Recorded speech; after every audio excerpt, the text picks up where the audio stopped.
Despite the White House's politically motivated propaganda that claims our economy is in a transition with 0% inflation, the reality is we are facing an economic recession and continue to battle 40-year high inflation.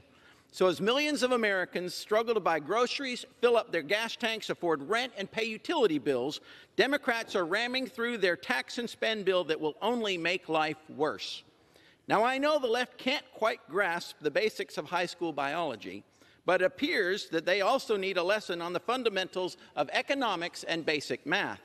But I don't think they're interested in a much-needed schooling because their actions are intentional. Time and time again, the left proves their priorities lie with big government socialism, not the American people.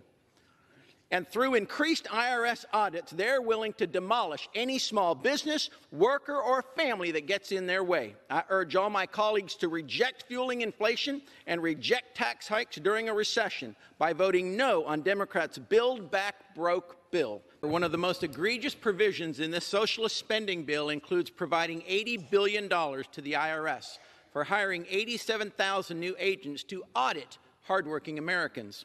After my small business was wrongfully targeted by the IRS back in 2013, I know a thing or two about how burdensome and costly battles with the IRS can be. And I'll tell you, it's a grueling fight that most Americans simply cannot endure.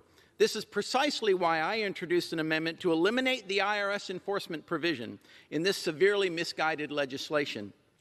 But the Democrats rejected it, confirming their intent to supercharge the IRS audits in order to pay for their big government socialist agenda.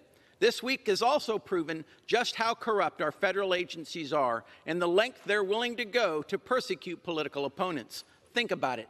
If the left will weaponize the FBI to raid President Trump's personal residence, they will surely weaponize the IRS's new 87,000 agents, many of whom will be trained in the use of deadly force to go after any American citizen.